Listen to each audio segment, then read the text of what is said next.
सर्वांनी हा व्हिडिओ पहा. हे कुठलं पर्यटन स्थळ नाही आहे.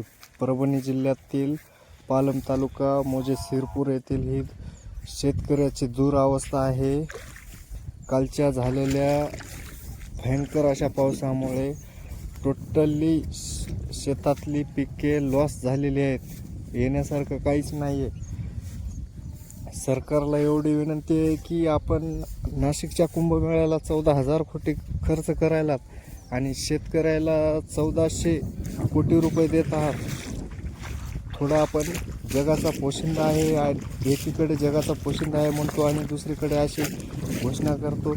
तर शेतकऱ्याला तात्पुरत्या मदतीने नको तर फक्त आधार द्या व्यवस्थितपणे.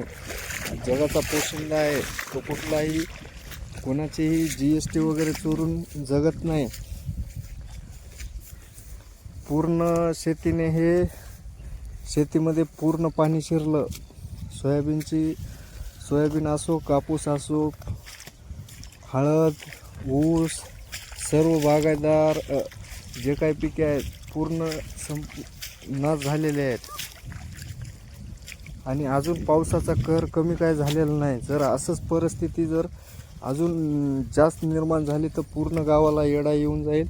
आणि ह्यामुळे येणारी दिवाळी सोडा, पुढचा दसरा, काहीच सण वगैरे शेतकरी साजरे करू शकणार नाही. व्हिडिओ दाखवण्यामागचं एवढं कारण आहे की हा शेतकऱ्याच्या वेदना आहेत आणि त्या कोणी ना कोणीतरी दाखवायला पाहिजे काय परिस्थिती आहे काय नाही. तर ह्या व्हिडिओला नक्की शेअर, लाईक करा आणि सरकारपर्यंत पोहोचू द्या. माझी एवढीच नम्र विनंती आहे. पूर्ण पिकाची वाट लागलेली आहे, काहीच राहिलेलं नाही. धन्यवाद.